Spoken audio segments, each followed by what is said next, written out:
உலகத்தில் இருக்கிற எல்லா ரஜினி ரசிகர்களுக்கும் என்னுடைய வணக்கத்தை நான் சொல்லிட்டேன். மாயா டிவி இந்தியா வெப் சேனல் வந்து இந்த உணவு ராஜாங்கம் அப்படிங்கிற ஒரு குறும்படத்துக்கு சப்போர்ட் பண்ணியிருக்காங்க. ஸோ அவங்களுக்கு ஒரு ஸ்பெஷல் தேங்க்ஸ் சொல்லிக்கிறேன். உணவு ராஜாங்கம் அப்படிங்கிற அந்த ஒரு குறும்படம் வந்து ரஜினி சாருக்காக வாட்ஸ்அப் குரூப்ல இருக்கிற ஒரு ஃபேன்ஸ் அவங்க கிரியேட்டிவிட்டியாக பண்ணி ஒரு படம் அவருக்கு 40 வருஷம் ஒரு சினிமாவில் இருந்து வந்ததுக்கு ஒரு டெடிக்கேட்டடாக ஒரு விஷயமா வந்து அவருக்கு கொடுக்கணும் அப்படிங்கிறதுனால இந்த உணவு ராஜாங்கம் அப்படிங்கிற ஒரு குறும்படத்தை வந்து எடுக்கலாம்னு நான் ஒரு பிளான் பண்ணேன்.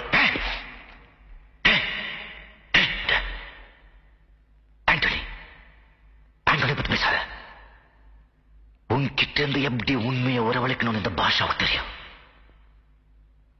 எனக்கு வெளியே கொடுக்காத, உண்மையை சொல்லு. தெரியல, இந்த பாஷா ஒரு தடவை சொன்னா 100 தடவை சொன்ன மாதிரி. சொல்லு சொல்லு. இந்த உணவு ராஜாங்கம் அப்படிங்கிற ஒரு டைட்டில் வந்து கிரியேட் ஆனதுக்கு வந்து எப்படின்னு பார்த்தீங்கன்னா, ரஜினி சாரை பற்றி ஒரு படம் எடுக்கிறோம், சரி அந்த படத்தை பற்றி எப்படியெல்லாம் நம்ம டைட்டில் வைக்கலாம்னு சொல்லி நிறையா டைட்டில்ஸ் எல்லாம் நான் கேதர் பண்ணிட்டு இருந்தேன். அப்போ திடீர்னு எப்பயுமே ஒரு என்ன சொல்றது மைண்ட் ஒரு இதாக இருந்துச்சுன்னா ரஜினி சாருடைய பாட்டோ இல்லை ஏதோ ஒரு வீடியோஸ் தான் பார்ப்போம். ஸோ அப்படி பார்க்கும்போது தான் வந்து பார்த்தீங்கன்னா அந்த முத்து படத்தில் வந்து அந்த சாங் ஒன்று வரும், விடுகதையா அந்த வாழ்க்கைன்னு. ஸோ அதில் வந்து உணவு ராஜாங்கம் இதுதானே ஒதுங்கக்கூடாது நல்லவனேன்னு சொல்லி அந்த லைன். ஸோ அப்போது அது ஸ்பார்க் ஆச்சு, உணவு ராஜாங்கம்னு டைட்டில் வைக்கலாம் அப்படின்னு சொல்லி அந்த டைட்டில் அப்போ தான் ஃபிக்ஸ் ஆச்சு. பேரை கேட்ட உடனே சும்மா அதறது இல்லை.